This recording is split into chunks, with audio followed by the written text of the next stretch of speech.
First up to speak with you all today will be Dr. Brimhall, our president of the university, to share a few words with you. Dr. Brimhall, take it away. Hi, everybody. I turned off the mute in time. I'm glad I was able to do that. It's a pleasure to speak with you today. I'm going to talk to you a little bit about myself. First of all, introduce myself so you know something about me and about my way of approaching things here at Western States. Then I'm going to talk about Western States, and then I'm going to talk a little bit about the chiropractic profession. You're entering a profession that I entered. I was a January start student 44 years ago, 1978. So we do have something in common that I started in January. I went to a different school. I went to school in the Midwest. But I'll be talking to you about where the chiropractic profession is today within the healthcare landscape and what the fantastic opportunities that are continuing to unfold for the chiropractic profession. Then I'm going to give you a little bit of advice about what I think you should be paying attention to, and which I have the prerogative, so I can do that. And then I'll show you a few slides about our campus that we've only been in now less than 2 years. Really excited to have those of you that haven't seen it. Happy to have you see it, and I'll give you a little bit of a taste of what's in store for you. So let's talk about University of Western States. First of all, some of you know this, but we've been around since 1904, so the beginning of last century. We actually trace our roots back to a guy named D.D. Palmer, who was the founder of chiropractic.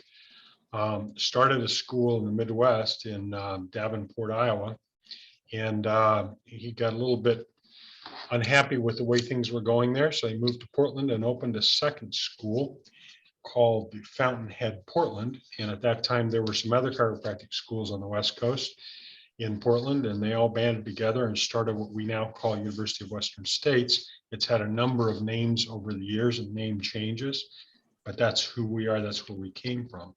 The Palmer people don't like it when I say that he beta tested the idea in the Midwest and then came to Portland and did it the right way. That's why I try to repeat that as often as I can. So anyway, I would say by way of that introduction, I have had quite a bit of experience in the chiropractic profession, which I can talk about.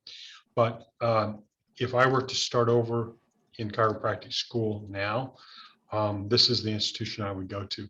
And I know you would expect me to say that, but that's also why I'm here. I feel very strongly and very proud of this institution, and I think there are lots of good things for you to look forward to. Let me give you a little bit of background about myself so you kind of understand me. And I'm really looking forward to getting to know each one of you when you get on campus. And I try to make it a point. We will be setting up lunches with the president for each of you that want to come. We'll be sending out invitations. But I'm really interested in getting to know each of you individually, a little bit more about your background and what your goals are. I grew up in a little farming community in Utah. The name of the town was West Point. Some of you from Utah may know where it is, some may not. It wasn't on the map when I was growing up. My family was in the farming and the construction business. As a young boy, I didn't know what I wanted to do when I grew up, but I was pretty sure I knew what I didn't want to do. I did not want to farm, and I did not want to be in the construction business. So I made a choice early on that I wanted to go into healthcare. And then later on, when I was just starting college, I had an injury, couldn't get any help from the medical profession. Ended up seeing a chiropractor. I'd never even heard of chiropractors before. He helped me, and I looked around and saw the way that he did things and realized this is really what I want to do with my life. So I went to chiropractic college, went to school in Logan College in St. Louis. That's where my mentor had gone to school. Graduated in 1981, moved back to my small town and opened a practice. And I was in practice for 22 years full time. During that time, I did a lot of volunteer jobs I was on the state association, the state licensing board, the National Federation of Licensing Boards, the National Board of Chiropractic Examiners, the accrediting agency, just jobs you do when you're in practice. But I was full-time. When I was in the accrediting agency, got to know a lot of the presidents, a lot of the institutions. They asked me to apply for a job here. Really wasn't interested, but I kind of got talked into it, and they ended up selecting me as president. I've been here since 2003, so I was still in practice longer than I've been here, but I'm in my 19th year here, so I'm catching up. But it as a kind of as a result of that, I still view the way that the university does things as a practitioner, not as someone who worked their way up through the faculty and the ranks. So I'm a little bit unique in that sense, that I'm more focused on we are trying to do our best to educate students to be the finest chiropractic physicians in the world, and that's my goal, not all the how-to. That's other people do the how-to stuff. After I came here, I continued in the accreditation world. So I've been in regional accreditation, again, volunteer job, did that for 12 years. I was chair of that for 6. And regional accreditation in the Northwest, there's 7 states, and we oversee the accreditation of about 160 colleges and universities. And I, as a first time a chiropractic physician has ever held that position. But we had, I had a significant amount of interactions with multiple institutions and got to learn quite a bit about where education's going and where the intersection of what Western States does is fitting into the future of higher education and in healthcare. I also I finished my term on Northwest Commission in 2019, and then went to an organization called the Council for Higher Education Accreditation, which is a national group out of Washington, D.C. I'm on the board of directors there. The important thing there is I have firsthand access to lots of changes at the national level in the United States. And that group is also part of an international accreditation group. So I get to, on a daily basis, kind of track where higher education is going. I think that's important for you to know, to understand that we're paying very close attention to the changes that are happening in higher education.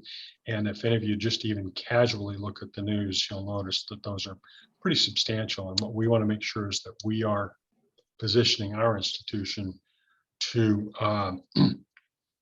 be able to continue to thrive as these environments change.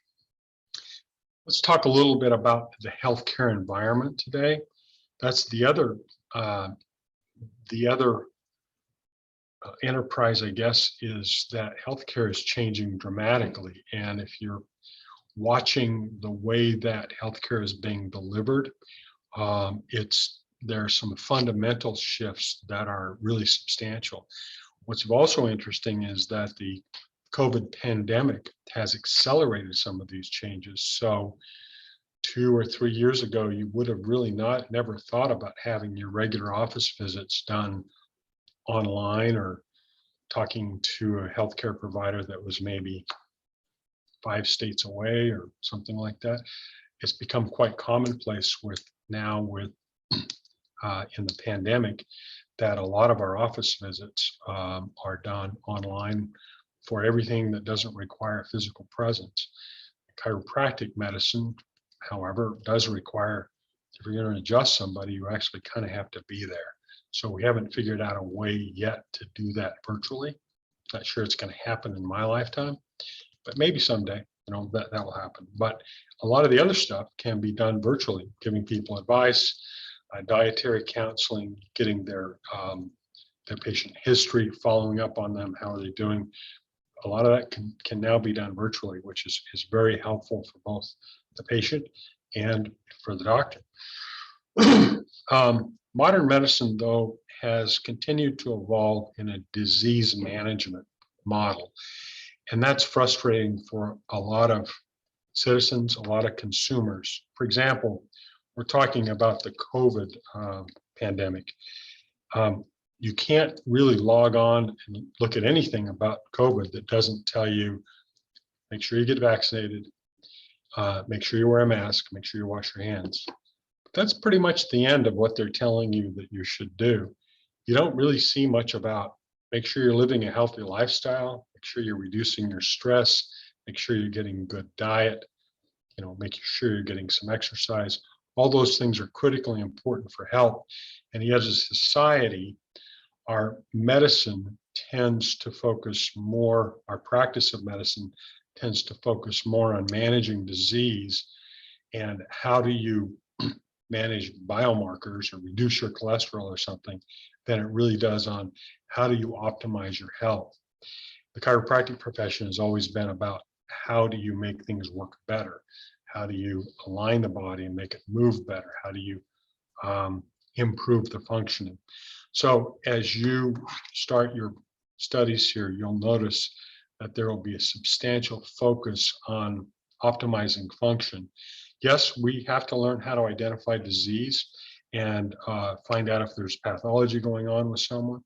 But a lot of times our approach is going to be, let's help the body do what it does best. In addition to maybe a person needs antibiotics or surgery or something else, but sometimes they don't. Sometimes all they need is to have a better diet or to have better exercise. Maybe their structural integrity, their joints are not moving correctly. So those are things that you'll notice as a profound shift away from what mainstream healthcare is still doing. Health is the entity. It is what people have. It's not disease. Disease is what happens when you don't have health. It's not the other way around. So a lot of times if you go to a traditional healthcare provider, an MD or even an osteopath, and you have an exam and they'll say, well, you have a clean bill of health. What they're saying is we can't find any remnants of disease.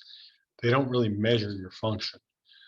They're just saying that no biomarkers are all such and such, your blood levels are not showing any type of disorder. But saying you have good health by saying you have no disease is like saying the room's well lit because we don't have any darkness in it. Dark is not an entity, light is. And just like in healthcare, health is the entity. Disease is what happens when you're not healthy. So sounds like a minor point, but as you get more and more into understanding how chiropractic healthcare works, you'll begin to understand how critical that distinction is. As a mainstream industry, healthcare has disappointed the consumer over and over. For example, we're in the middle of this opioid crisis and hundreds of people are dying on a regular basis from taking drugs that they shouldn't be taking, or because they got addicted to a drug that maybe could have easily been handled some other way. In fact, in the United States, death from the correct use of prescription drugs is indexed as the third leading cause of death. I'm going to say that again. This is not street drugs. This is not people who accidentally got the wrong drug or took too much. The correct use of prescription drugs is indexed as the third leading cause of death. That's frightening to a lot of consumers. And a lot of consumers are saying, what else have you got? Have you got something safer, less expensive, more direct, something that works with my body instead of against it? So I think that you're entering into a time when there's always been an element where people have been looking for better answers, but it's actually reaching more of a high point than at any time I ever remember. And now you'll go to Costco. Costco sells the largest seller of organic food in the world, not because it's in their mission statement. They didn't set out to sell organic food. That's what consumers buy. Consumers are looking for healthier ways to guide their lives, and they'll be seeking your services because that's the direction that makes sense. So chiropractic healthcare really promotes health. It enhances well-being and it optimizes function. And it relies on the fact that the body is designed to heal itself with what it needs. And what it needs is proper diet, good food, clean water, appropriate rest, exercise, flexibility, joint integrity, stress reduction, emotional balance, and life purpose. And one of the things you'll also find as you go through this program is that you're not only learning to be a chiropractic physician and you're learning a profession, but many of you will find that it also becomes what you internalize as the reason that you're as your life purpose, and that's very meaningful in your day-to-day activities. You're actually contributing something that's positive back to life. Let's talk a little bit about the chiropractic profession. It's not a specialty. So sometimes people say, well, chiropractic is a specialty. And I even hear chiropractors say, well, I'm a musculoskeletal specialist, or I'm a non-spinal specialist. It's not true. It's not a specialty. A specialty is a subset of a profession. The chiropractic profession is a profession. We have specialties within the chiropractic profession. We have specialties of orthopedics and neurology and sports medicine and pediatrics, on and on. But the profession is not a specialty. It is a whole profession. It's not a religion. There's no faith required. I remember when I was in practice, every now and then a patient come in and say, I'd sit down, interview them, and they'd say, well, I just want to get something straight. I'm only here because my spouse sent me, and I don't really believe in chiropractors. I said, well, that's great. You're in a great place because you don't have to believe in me. I'm here. You can pinch me, and I'm not like Santa Claus or the Easter Bunny. What I do either works or it doesn't work. So you don't have to believe it. And that's a good thing. So when you talk to people, and even some chiropractors say, well, you have to have this faith in the profession and all this. You really don't. You just have to do your stuff and watch and see what happens. That's what evidence is about. It's not a philosophy. It relies on theories, just like any other discipline, any other scientific discipline. And those theories are subject to change when new information comes out. But the chiropractic profession itself is not a philosophy. So you'll hear that word thrown around a lot. But if you just realize, try it, see if it works. If it works, use it for your patients. Doesn't work, don't use it. It's pretty much that simple. It's focused on the whole person. So you'll hear people try to say, well, chiropractors is back pain, or if it's for musculoskeletal conditions. No, I was in practice for 22 years. A spine will never walk in your office. It'll always be a whole person, and you're responsible for that entire person. There are lots more conditions that cause back pain that have nothing to do with the spine than there are spine conditions that cause back pain. By the way, back pain is not a condition. It's a symptom. It's like a fever. It's a symptom. Something else is causing it. We in our approach at Western States, we look at the whole person. So when a person comes in and they say, I have toe pain, that's a symptom. Why do you have toe pain? Could it be metabolic? You might have diabetes. You might have gout. You might have arthritis. Could it be that you have diabetes? Could it be that you've got something wrong at the toe? Maybe you broke it. Could it be that you have a nerve problem coming out of your lower back, that because it is a spinal problem? Could it be many, many other things? So what we teach you is that when a person comes in, their symptoms are not who they are. That's just their symptoms. You still have to look at them as a whole person and figure out what's going on. It's actually kind of exciting because every person becomes a mystery that you have to solve and help them figure out what's going on. This is very important. Every person is unique. Every patient is unique. So we don't treat average patients. If you try to treat average patients, you're going to be very disappointed because the average patient does not exist. The average is a made up computational error. So when people say, well, the average patient requires this or that, it's fine as far as data to give you some ideas, but there's no such thing as the average patient. So always look at each person as an individual and listen to what their story is, which will be unique from any other person you've ever met. And their structure and their physiology will be different than anyone else. I'd like to expand that a little bit as we shift a little bit away from the chiropractic profession, and also say to each of you, we don't believe in average students. We didn't select you because we thought you were average. Really, no one's average. There are a lot of things that are built for the average person. You know, I fly on airplanes a lot. Seats are built for the average person. Sometimes they fit me and sometimes they don't. But each of you brings unique value to Western States, and always remember that. Don't ever try to fit in or try to be like what you think the cutout should be.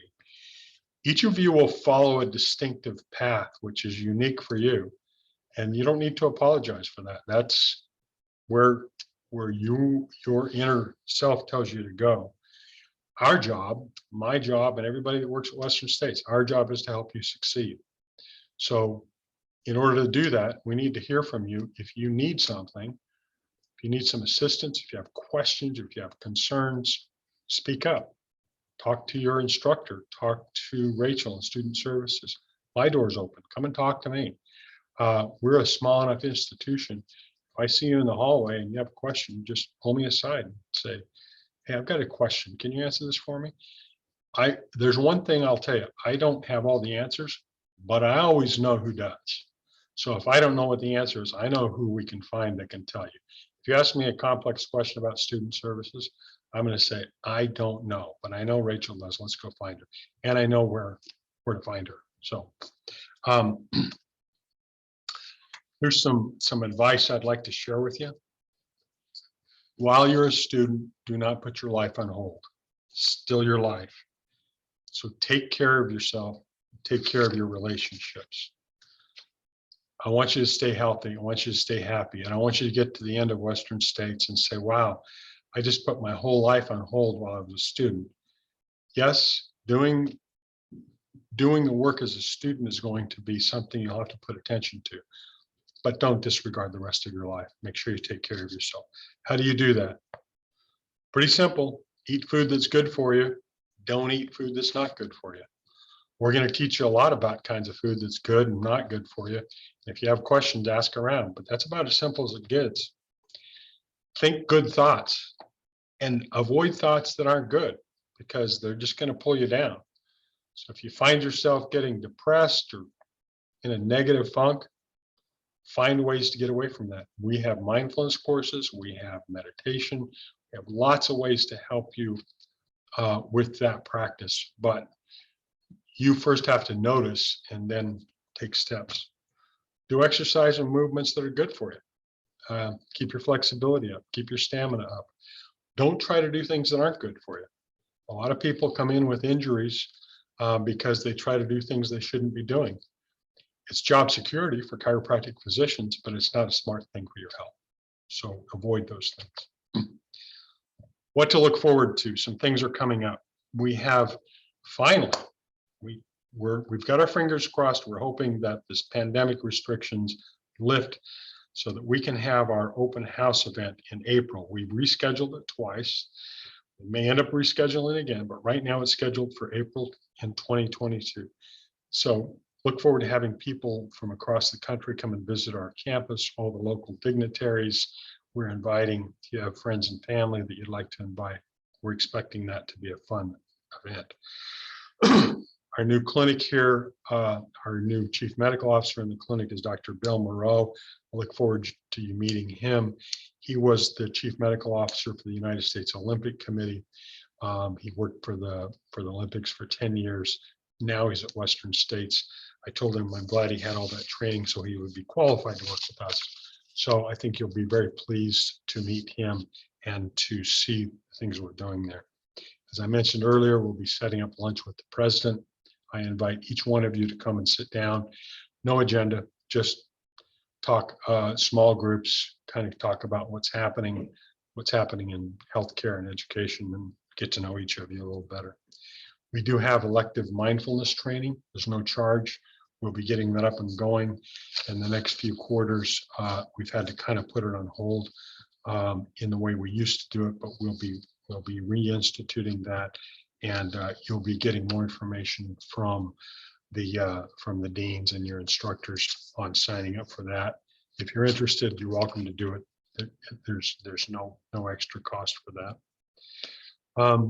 So here's some final thoughts, and then we'll do some slides about the campus. The Doctor of Chiropractic program at University of Western States is physician level education. It's going to be rigorous and demanding, but it's achievable. Lots and lots of people have done it, including me. So you can do it. We're here to help you. We want you to succeed. This is no longer, you're not in a competitive environment where you're trying to get ahead of one of your classmates or try to outdo someone else. You're following your own path, and we want everybody to succeed. So let us help you with that. This is some advice from David Sackett. Dr. David Sackett was the father of evidence-based healthcare. He was a medical doctor, but this is some advice that he gave to new medical students. I've always liked this, so I will share his quotes with you. One thing he said is, the most powerful therapeutic tool you will ever have is your own personality. It's critically important for you to understand that you're unique and that the people that you will be serving in your life will not be able to be served by anybody else the way you do it, because you're your own person. And it is the most powerful therapeutic tool you'll have. Science and evidence don't treat people, you do. You're not going to be replaced by an artificial intelligence algorithm or by a computer. We are carbon-based life forms, and we're social animals, and we like to deal with other carbon-based life forms. So you're going to be critically essential in your lifetime in helping other people. Science is not evidence. A lot of people mix the two up. The scientific process helps inform evidence, but evidence is a lot more than just science, a lot more than data. It includes the art of healing. It includes the physician's clinical experience, your own intuition. It includes the patient's preference and experience, and paying attention to all of that in addition to the knowledge that we gain through the scientific process, which is constantly changing. And a quote that I've always liked came from the philosopher Ram Dass, who passed away not too long ago. A quote that I've always enjoyed: what happens to another person in your presence is a function of who you are, not what you do.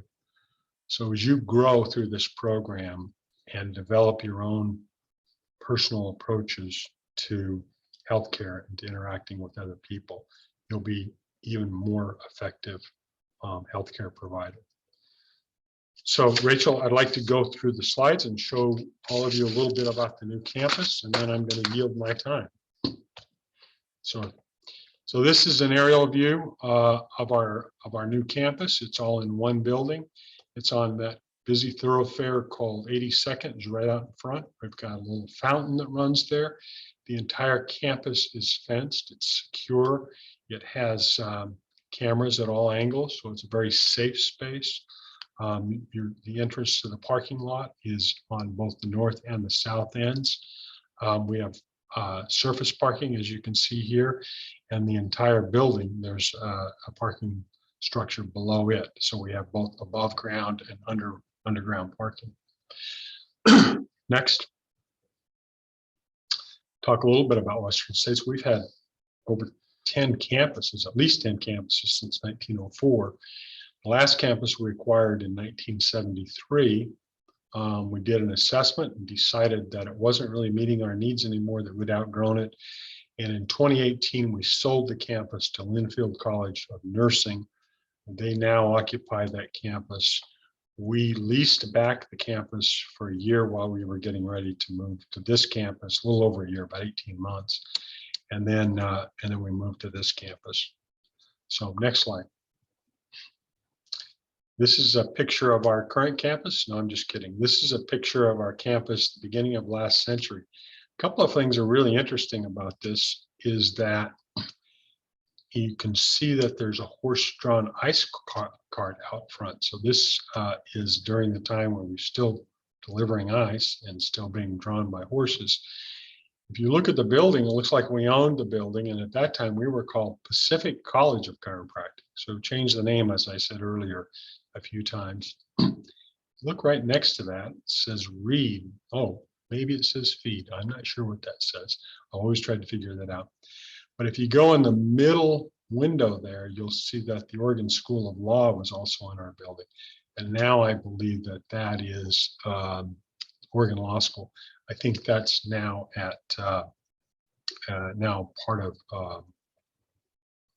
is it University of Oregon or anyway, but Oregon Law School maybe it's part of Willamette now, but it was part of our building there. So just an interesting slide. Next, please. Some other pictures of many of the other campuses we've had. And next. So we're now on 82nd Avenue and Tillamook Street. Our address actually says Tillamook. It's just south of the airport. It's an expansive, innovative space. It's very easy to get to. We've got good parking, bus stops out front every 4 or 5 times an hour. The light rail is only a quarter mile away, so much easier to get to than our old campus. Next. Here's a picture of the front entry. So you come in the front doors and this is what you'll see. We usually have a receptionist there at the desk. You check in. In order to get into the campus, you have to have a pass card, which all of you will be issued, which will be part of your identification. If you don't have your pass card, you can't get in. So again, it's part of it is for security. Part of it is knowing who's in the building at any given time. Next. Another shot of the outside of the building. Next. Let's talk about a few highlights. We've got 4 traditional lecture classrooms. 1 divides down. All of the classrooms have flexible furniture. Some have high chairs, some have low chairs. If you prefer to stand, we have tables where you can stand. Again, on the theme that there's no such thing as an average student. We have lots of options. It's also designed for what's called active learning. So we can break the classrooms into small groups. We can have you facing different directions. We can have guest speakers beamed in through the AV system. We have adjusting labs that have dividers into small groups, or we can open them into one large one. And then we have some specialized groups. Our anatomy lab, dissection lab, was built on our own old campus. It was one of the premier anatomy labs in North America. We still have access to that. We still lease it from Linfield College, and that campus is only about 3 miles from here. So for pro-section and for gross anatomical studies, you'll be commuting to that campus, and I'm sure that the instructors and the dean will be telling you more about that. Next slide. We've got lots of space here. The campus here has 150,000 square feet, 1,800 of quiet space. We have private study rooms. We have student commons. You can go hang out, a store next to it, you can buy food. It's about 2,700 square feet. Got a very large library, which is primarily study space.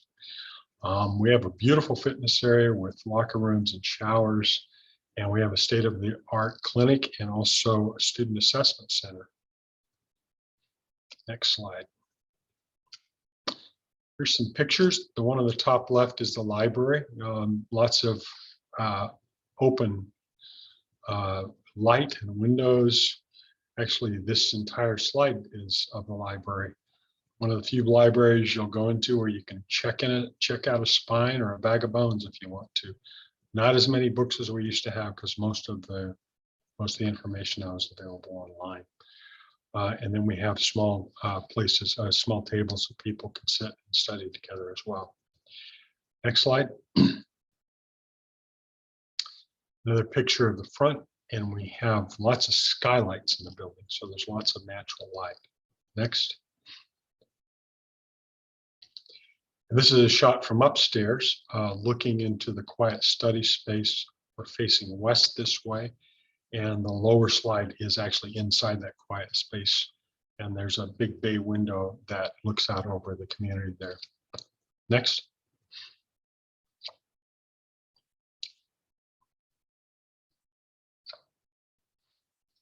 And slide of the adjusting lab, one of the adjusting labs here in the top, and then the bottom is a slide of one of our multi-purpose classrooms. You can see this is toward the back of the classroom where we have high tables where you can either sit or sit at a high top chair. Toward the front, we have lower tables if you prefer to sit lower. And next. This is the assessment center at the top. So this is where you'll have standardized patients that you'll be examining or evaluating, and then you'll be assessed. These have two-way windows. They have audio and video recording so that you can actually record these and then watch later so you can assess yourself. Again, the lower part is another assessment center that's used by student services. Next. Here's the clinic. It's clearly the waiting room, the top one. Here's a treatment room in the lower left, and on the lower right is what we call pods. These are where the clusters of treatment rooms where you'll be treating patients, and then your clinical supervisor or your clinical educator will be there at these desks available to help you if you have any questions or you need some assistance. Next. Here's our fitness center, all brand new equipment. Still hasn't been used very much because of COVID, but a couple of shots of some of the machines we have in there, beautiful windows, look out on the neighborhood. And then we have a shower room and lockers, both men's and women's, that feed right into the fitness center. And next, this is the student commons in the top, which has a lot of different tables, some high tops. It also has an outside balcony. You can go outside, get some fresh air and some sunlight. And then off to the left, which is hard to see here, you can't see here, is the campus store. So the store is adjacent to this. So a place where you can just go hang out with your friends. The lower part of the lower picture here is our mindfulness meditation room upstairs. So if you just need a place to get away, having some stress, you want to gather your thoughts, this room's available for you to use anytime. It has some original artwork, which was done by our building architect and donated to Western States. I think you'll find it a very peaceful place where you can just go rest and relax for a few minutes. That does it for my presentation. I am very happy to answer any questions if any of you, something comes to mind you'd like to ask. And Rachel, if somebody puts their hand up, maybe you can let me know. Don't Anybody? see anybody right now. Wow, this will be a first time nobody's asked me anything. Somebody who always wants to ask me what my favorite football team is, or what kind of beer I drink, or something. Anything? Okay. Thanks for having me. I look forward to meeting you, each of you, when you start here. Thanks very much. Oh, here we are. We will be using the anatomy lab. We are doing prosection at the moment. Prosection is where the instructors do the dissection. You'll be going in and seeing the dissection, seeing the actual cadavers. We also have a number of other supplements to anatomy. We just acquired a couple of very high quality models, full-size models, one male, one female, that's on this campus. So anytime you need to review through the entire program, you can go in and use these. We'll be teaching from those, but for our gross anatomy, we still use human cadavers. We're still doing dissection. In our case right now, we're doing prosection, where the instructor does the dissection, and then students will be going and observing. And a lot of this has been implemented because of the COVID restrictions. It's a good question. Any other questions I can answer? Okay, thanks very much, Rachel. Thanks for having me. Again, I look forward to meeting all of you. Thank you, Dr. Brimhall. And next up, we have the chiropractic deans to have a little message for all of you. Hi, welcome. I'm Dr. Kathleen Galligan. I'm the Dean of the College of Chiropractic, and we're just really glad to have you here. You have the distinction of, cross your fingers, being the last class to actually start the program remotely. And so we're really glad to have you and looking forward to when we get to see you in person. I just want to deliver a few thank yous. The first one to Dr. Brimhall for his excellent introduction to the profession and the campus here. Also for his restraint. He did threaten right before we started to talk for an hour and a half. And so I think we might have all dodged a bullet there. My second thank you is to all of you for your decision to join the chiropractic profession. Just a little bit about my history in the profession. It sounds frighteningly like Dr. Brimhall's. I too started chiropractic college in the 70s in the Midwest. Went into private practice for almost 40 years before I took this position and became involved in education. I would also make the decision, if I were making it now, to join this program. But what I can say is that you, as a chiropractor, can have an incredible impact on people's lives, starting with the skills that we learn that are kind of the main focus of how people think of chiropractors. Your ability to help people reach their best function and feel good in the way they lead their lives. Don't ever underestimate the impact of that. However, if you add to that the whole person focus that we use here, and your ability to help people with their lifestyle, with their diet, with exercise, guide them through chronic diseases, help them in the healthcare system, making the right referrals and things like that, the capacity that you have to have a positive impact on people's lives is really immense. It's almost stunning, and it's very humbling. And so thank you very much for joining us in this excellent profession. Also, thank you for enrolling into this program. We're very proud of this program here. We are focused on being evidence informed, which means we pay attention to the best evidence out there that supports the work that we do, while also taking a lot of time to pay attention to what we learned from clinical practice. This is a very rigorous program. It has to be, because you've got this chance to make such an impact on people's lives. You have to be well trained. So it's tough, but we have a very student focused faculty and staff here. And so we're here to guide you through the program, to provide you with the resources that you need to be successful in the program. And I'm just very proud of everyone that works in the program. They are here to make this a good experience for you. Dr. Kaiser is going to speak next about some of the things that we've developed. We learned a lot during the pandemic, ways that we can better enhance the experience of the students. And so I'll let her speak next. And thank you very much for joining us. Hi, folks. I'm Dr. Kaiser. I am the Associate Dean for the Preclinical Education Program, and I too went to school in the Midwest, the chiropractic program there. So you're seeing a pattern, aren't you? Like my colleagues before me that spoke, I would have chosen UWS. I think you have made the right choice. So I have an education background and I have a chiropractic background. So I work closely with the faculty when it comes to all things course related, if you will. So if you have any concerns and thoughts, feedback, my door is always welcome, or a Zoom link for at least your first quarter is always available to you if you would like to reach out to me. I'm going to tell you a little bit about our mentoring program, so you'll be hearing from me shortly as we flip through some of these slides. So that's a little bit about me. Oh, let's talk about these slides. So what you see here is what we've been doing during the COVID pandemic.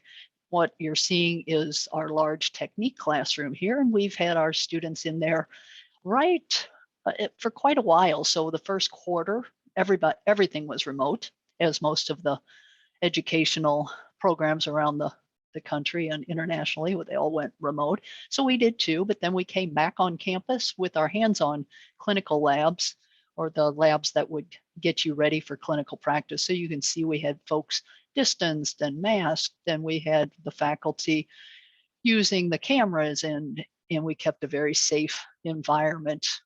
And that was, you'll come in and we'll see what the mask mandates continue to be, but the rooms will look fairly similar. You'll be working in these technique classrooms. You can see there's a lot of natural light, so it's a great place to learn some of your skills. Go ahead and let's see what our next slide is, Rachel. Just another view of that, the students. I'm not seeing the instructor right now. I think the instructor is on the screen, but these are likely one of our extremity adjusting classes, I believe, or rehab classes. Go ahead. So the faculty mentoring, I promised I'd talk a little bit about that. Since you are coming to us from afar, some of you are in the Portland area, and others of you are in different countries, or you're in different parts of the United States, we'd like to help you form a connection to UWS from afar. So every week you'll notice on your schedule, and I'm thinking if I'm not getting it confused with our current mentoring program, I believe it's going to be offered on Tuesdays, but please don't check the schedule and you'll see when that is. Let's see. Oh, Thursdays, 8:30. It started with a T. Thursdays, 8:30 to 9:20. And this is a mandatory session. We want you to participate in this mentoring program. There's no expectations for you. You come, you find out about some things going on here at UWS. You get some support from faculty mentors, and it's all about just helping you to feel a connection, and hopefully you'll learn some skills that'll help you be successful. The first week you'll see starts January 6th. You'll meet your faculty mentor, and that's a group, or that's the mentor that when we split you out into small groups during these sessions, you'll get to go and chat with them more. In a small group, it seems like folks feel more comfortable opening up and asking questions, and it also gives some way to reach out to when you do get on campus, or in an email as you progress through Q1. So week 1 is the meet and greet. Week 2, we have Dr. LaFay. He's going to talk to you about some ways to be successful in this program as in regards to studying. As Dr. Galligan referred to, it's a rigorous program. There's a lot coming at you. You're going to have your anatomy courses, your biochemistry course, your cell bio course. There's a lot of stuff coming at you. And then of course you've got your introduction to Dr. Schultz and the chiropractic information that he'll provide you with, and then some of the technique stuff. So Dr. LaFay is going to be able to provide you with some ideas on how to study. Sometimes students come in thinking that the best way to do it is to cram the night before and then regurgitate all that information on your test. That doesn't often work in a program like ours. So again, Dr. LaFay will give you some suggestions. Week 3, we're going to have somebody come in and talk to you about nutrition. As Dr. Brimhall mentioned, you want to eat good food. So we're going to give you some ideas. And the mentors and I talked a little bit about yesterday, and we were talking about recipe exchanges. So we've got some ideas rolling around in our heads with some things we're going to do for you that week 3. So stay tuned. We'll give you some more information about that. Then the 4th week, you'll get to meet our clinical educators. So the clinical educators will be in a panel on the Zoom meeting, and you'll be able to ask them some questions. They'll give you some information about themselves. And so that's always a popular session with the Q1 students. Case studies, we have Dr. Brimhall referred to Dr. Moreau, and Dr. Bev Harger also is a radiologist. The two of them do a nice dog and pony show, if you will, get you excited about cases and those kind of things. So they'll present a basic case study to you in week 5. Week 6, we call this speed mentoring. You'll get to meet all the mentors and ask them questions and just kind of rotate between these breakout rooms. Oops, you know what? I misspoke. Week 7 is our clinical educator panel. Sorry about that. So let me go back to week 4. The clinical application is where you'll have a basic science faculty, which will this individual will help you connect. Why are we learning all this stuff in biochemistry and gross anatomy and some of these heavy content courses? How in the world are we going to use that in the future? So we're going to have a little presentation about how you can use some of that information. Week 8, it's at this point, it's a TBD, so to be determined. Then week 9, we have a really nice presentation about mindfulness. Amy Brimhall is going to come in and talk to you about mindfulness, how to take care of yourself during your time here at UWS. And then we'll bring on some alumni in week 10 to talk to you about what the direction they took in regards to chiropractic, their chiropractic license. See, there's a lot of opportunities for you once you do get licensed. We'll have a radiologist talk to you about how they got involved with radiology. We'll have somebody come and talk to you about how they got involved with professional sports, others that are talking about research. So it gives you a kind of a broad idea of what you can do as a chiropractor. And then the week 11, we don't meet, but you can reflect on some of the things that worked and didn't work for you, make some suggestions to us, and all of that would just be in a, writing to us. So hopefully that gets you excited about the mentoring program. And certainly if you have any questions, Rachel, I do see a chat. Is there anything for me there?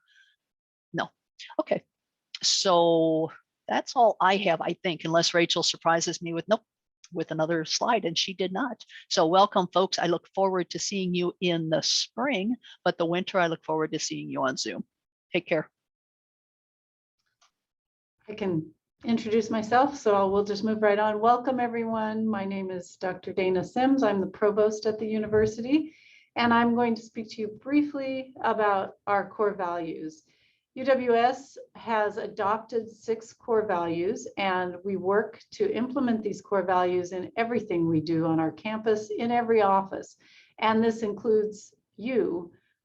So faculty, staff, students, we all want to exhibit these as we go about our business on the campus. Our 6 core values are student focus, best practices, curiosity, inclusiveness, professionalism, and whole person health. These play out in different ways and might be defined in a way that could be a little bit surprising. The next slide, I think, gives us some definitions. So you'll see these come up in different venues throughout the campus, and you can call us back to these when we have conversations reminding us, is this professional? Is this student focused? And we'll do the same with you. So student focus for us is working for the common good of the student, for your academic and professional success in a number of ways. Best practices, looking at high standards, integrating our best practices across multiple disciplines, integrating multiple disciplines so that you can use them together. Curiosity, we want to be and strive to be innovative, open-minded, and forward-thinking, and we want the same from you. Sometimes that means you're going to question things. You're going to say, why does this work this way? And we invite that because it creates conversation and discussion that can really help us all learn and improve. Inclusiveness, we define as being respectful, mindful, and welcoming of different ways of being, thinking, and doing. Professionalism, we are responsible, respectful, and accountable. As students moving into a field where you're going to be dealing with the public very heavily, this is an important core value for you to adopt along the way. Whole person health, we promote physical, mental, and emotional wellness in all facets of the UWS experience. And you've heard a lot about that today from Dr. Brimhall and from Dr. Galligan and Kaiser. Those are our core values. They'll be in front of you, refer back to them, and I keep them on my wall, refer to them frequently, and we look forward to sharing them with you on this campus. Welcome to the campus, welcome to chiropractic education, and I will meet you in person soon. Thank you, Dr. Sims. My name is Bola Majakovaja. I use she, her, and hers as pronouns, and I'm the Director of Diversity, Equity, and Inclusion. And as I talk today, I want you to imagine that there's like gray and purple balloons behind me because I am so excited. This is a big deal. You all are starting your path to become, doctors of chiropractic, and that is really exciting. It's hard to feel that excitement on Zoom, so I just want to pause for a second and temper my feelings because it's not about me, it's about you. Are you all excited? Are you nervous? How are you feeling in this moment? If you'll just type that in the chat, and then I can kind of adjust the way that I'm feeling to how you're feeling right now. So I'm going to just pause and just, for folks that are able, Oh yeah, so someone said both, absolutely. Oh yes, lots of excited and nervous. Okay, wonderful. Okay, so it looks like I'm on the same page as all of you. Some folks are feeling anxious, value that, understand that, great. Okay, so we're on the same page.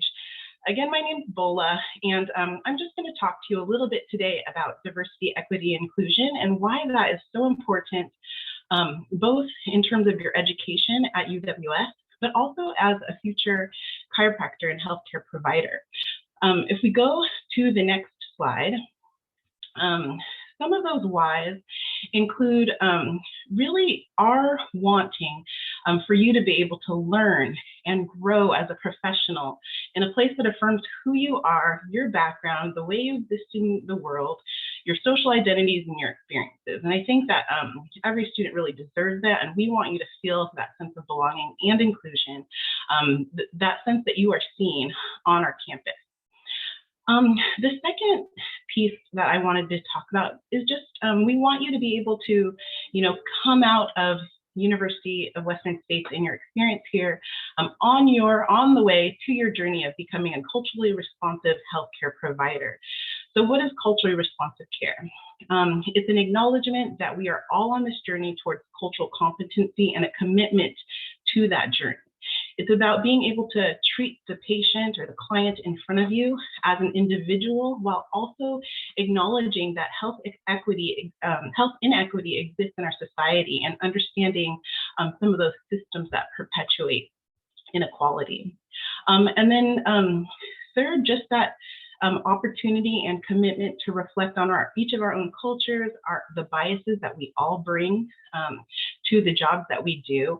And again, it's just that commitment to that lifelong journey. So that's a really important part about why diversity, equity, and inclusion is important, and why we're talking about it today. And then I think thirdly, as we've talked about today, as you heard today from Dr. Brimhall and from some of the other faculty that we've heard from, is there's a real opportunity with chiropractic care. I don't know about you, but I didn't really grow up knowing a lot about chiropractic care, and I didn't know any chiropractors. And so as I learn about some of the, really non-invasive, the idea of whole person health, to me, that's exciting.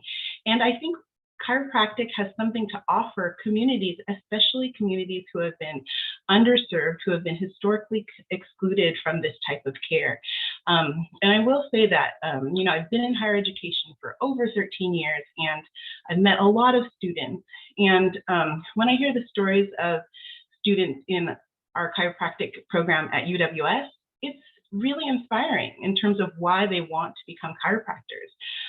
Maybe you had a situation where you, needed care, or maybe you thought you were, on a road, but you ran into someone and you found out about chiropractic. But I think the common thing that I hear from students is just this interest and this wanting to help people. And that's really exciting. And again, chiropractic students are some of the most inspirational students that I've met in my higher education career. And I'm sure a lot of you on the call are just as inspiring. And I really hope to meet you. As we go to the next slide, just wanted to talk a bit about what you can expect in terms of diversity, equity, and inclusion. And all of these things are things we're committed to, things that are present on our campus, as well as things that we want areas in terms of where we want to grow. So first, you should expect that DEI is reflected in institutional priorities and values, and I'll talk about a little bit about our action plan in a little while. But as you heard from Dr. Sims, one of our core values is inclusiveness. And so, you shouldn't just hear about DEI from me as the Director of Diversity, Equity, and Inclusion, but really be hearing it from a lot of leaders on campus. Again, you can expect a learning posture at UWS, and this idea that we're all on this journey toward cultural competence, and that you're really never culturally competent. There's always a new community to learn about. There's always new issues that arise in health. That's the challenge and the beauty of it, and that we all should be committed to this, again, kind of lifelong journey towards cultural competence, and that that there should be space for people to learn, to grow, and to also make mistakes. You should expect to learn and work with faculty and students from a diversity of backgrounds. I know that just from some of my working with admissions and with scholarship that we do have a lot of people from a lot of different places and a lot of different experiences and backgrounds just in this cohort that's coming in, and that's really exciting to me. And that there should be a thread of DEI in courses and curriculum, and this is one that I think you'll see expanding in the future. If we go to the next slide, you can also expect experiential learning opportunities. We have these a number of off-campus events, our compassion events. We have clinical experiences where you'll be exposed to folks that are different than you. You can expect professional development opportunities, leadership opportunities. We have at least 2 student clubs, maybe even 3, committed to issues of diversity, equity, and inclusion. Our students participate in conferences. One of our student clubs, the Student American Black Chiropractic Association, they every year go to a conference to meet other folks committed to expanding diversity, especially among Black chiropractors. So they go to that conference every year, and that's an opportunity that and something I'd like to continue students participating in the future. There'll be opportunities to get involved and to give feedback. You should expect support from staff, faculty, and peers. And as others have said, I want to have an open door, an open email, and want to support you as you kind of, again, enter this next part of your educational and career journey. There's an image of kind of an institution on this page, and that's just a reflection of our DEI action plan. It's a 5-priority plan that I won't get into all the details, but that plan focuses on building a foundation, expanding the diversity of students and employees, increasing a culture of inclusiveness on campus, and finally focusing on external, especially outreach into communities who are underserved and who have been historically excluded from chiropractic care and other types of care in terms of programs that we offer at UWS. Just to finish off, if we could go to the last slide, or maybe the second to the last slide. I know that many of you may be new to the Portland area, and I wanted to take time to acknowledge a bit of history of Portland and the land where the University of Western States is located. For those of you who are who've lived in Portland for a while, it's always great to be reminded. And so I'll just read this land acknowledgement. University of Western States is located in Portland, Oregon, in Multnomah County. We respectfully acknowledge and honor the Indigenous people whose traditional and ancestral homelands we stand on. The Multnomah, Cathlamet, Clackamas, Tumwater, Watlala bands of the Chinook, the Tualatin, Kalapuya, and many other Indigenous nations of the Columbia River. Despite attempts of removal and erasure, Indigenous nations, communities, groups, organizations, and individuals remain a strong and vital part of this region. UWS recognizes that this acknowledgement is a small step in affirming the ongoing presence and contributions of Native communities. We commit to engaging with these communities by expanding access to the university, supporting current students and employees, building partnerships with local tribes and organizations, and increasing access to quality healthcare. If we just go to the last slide, it's just, again, I'm Bola Majakobaja. Congratulations on taking this next step, and I can't wait to meet you. Thank you. Thank you, Bola, and everybody who has spoke before. To kind of wrap things up here, you will hear from our department. We are student services. Here's our contact information. We are truly here to support you and all of the things that come up on your academic journey here with us, starting now until the time that you graduate. And so we'll just jump into some of those support services here. And as we go through things again, if you have any questions in the chat, please don't hesitate to put them in the chat, and we will definitely address those as we go along. So some of the available services that we offer, you can see them here: counseling, academic coaching, tutoring, academic accommodations, and student government and clubs. So the following slides will kind of go into detail on some of those things. As you've heard so far today, this program is a rigorous one. It demands a lot of our students, and our students really commit themselves to this program. And we also recognize that you are adults and you have lives, and your whole person is not just being a student. And so we have counseling services through our partnership with WellConnect Student Assistance Program that is free and available to all UWS students.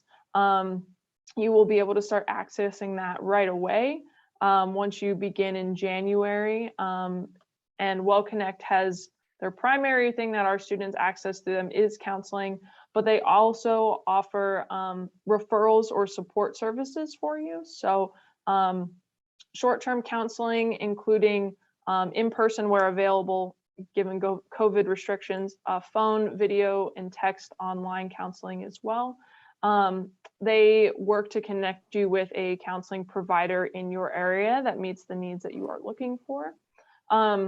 They also can connect you with financial literacy and other financial resources, legal consultation, and really a lot of other resources to support your life outside of being a student, understanding that the things that happen outside of school impact your ability to be successful.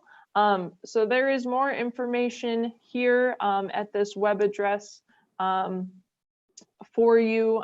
We also send out regular information about WellConnect and their services, but we did just want to highlight those because being a student is challenging, and we know life can happen. So WellConnect is here to support you with that, and our office can help connect you to WellConnect services.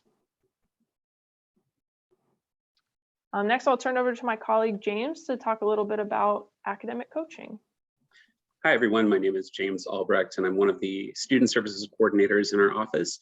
And I coordinate academic support services like academic coaching, tutoring, and academic accommodations. So to start with academic coaching, this is a great way to connect with our office to make sure that you're ready for this new program, or even to check in throughout the program to make sure that you're on target. Some of you may not have been in school for a while, and even for those of you who are coming straight from another program, this will be a new experience. Many students reach out for assistance with optimizing study skills and time management, but we can also discuss how to approach testing anxiety, adjusting to this new environment in your course load, and a variety of other topics. If you think you could benefit from these services, or even if you just have further questions, please don't hesitate to reach out to our office to schedule an appointment. So moving on to tutoring. Tutoring at UWS is free and unlimited, and we hope that you'll utilize this service.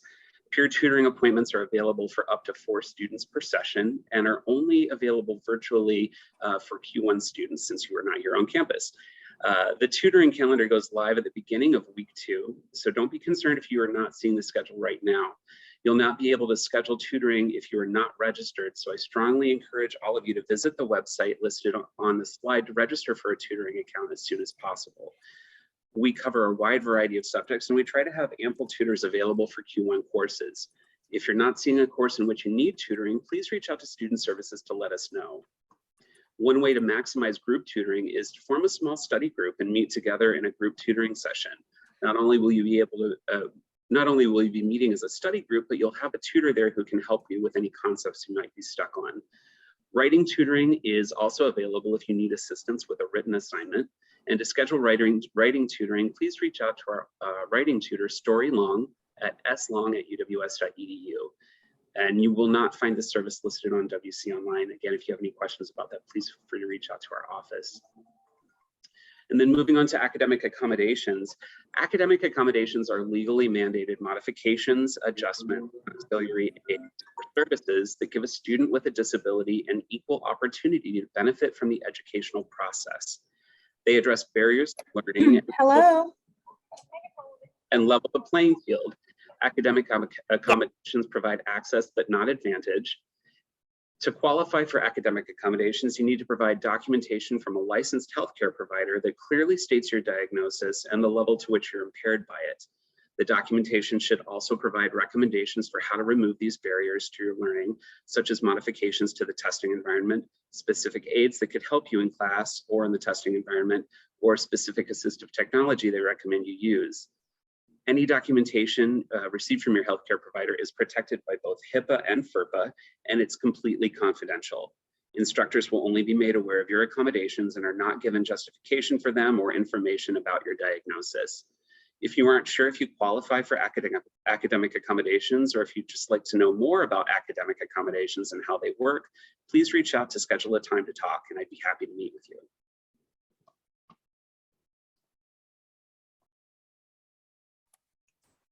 Hi all, my name is Johnny King and I use he, him, and they, them pronouns. I'm the Student Services Coordinator for Student Engagement and Events. So like the main parts of my role is to oversee all things around like events and engagement here at UWS. Some of the biggest events that I've helped plan are commencement and pinning. You probably won't hear much about me or from me about commencement as you're just like starting your journey, but maybe near the end of your program, you will. Another part of my role is to work with our associated student body, our student government here at UWS. ASB oversees all of our like club activities, club funding. We also facilitate social and professional development opportunities. And then ASB also serve as like a liaison between the students and administration. Also here at UWS, we have a wide variety of student clubs that you could join and be a part of. Our clubs vary from technique clubs or also just like fun social clubs. And currently we're meeting, a lot of clubs are meeting online over Zoom, but hopefully by the start of winter term, a lot of clubs might be transitioning into in-person meetings. As of right now, a lot of our technique clubs are meeting in person. So that's a great experience for our students to be able to get involved in that way. If you do have any questions about ASB, student clubs, just in general events at all, please reach out to me at Student Services, and hopefully I can help you out. Nice to meet you all. Thanks, James, and thanks, Johnny. Truly, we want you all to understand that we are here to support you. If you find yourself struggling, or either whether it's academically, in addition to all of the services mentioned before, including faculty mentoring, we are here to help you. But we just ask for help. Even if you're not sure what you exactly need help with, that's what we are here for, to help you get the support you need. You can get help from our office, your instructor, peer tutoring, faculty and peer mentorship, clubs, counseling. It is a transition, and we know that it can feel isolating sometimes to be starting a program fully online. So truly, we are all here to support you. Please do not hesitate to reach out.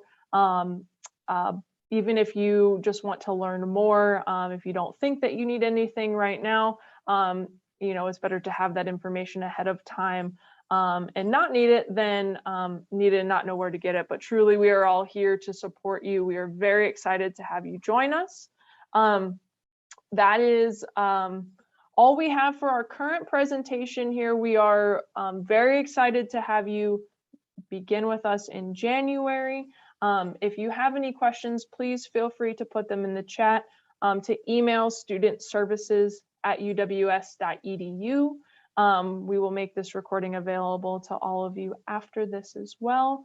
And then just a reminder for any international students, at 2:45 this afternoon, we will have another Zoom meeting on a separate Zoom link, which you should all have, for an international student information session, some things related to that group. So again, please welcome. Let us know if you have questions, and otherwise it was great to see you and to talk to you, and we look forward to seeing you in January.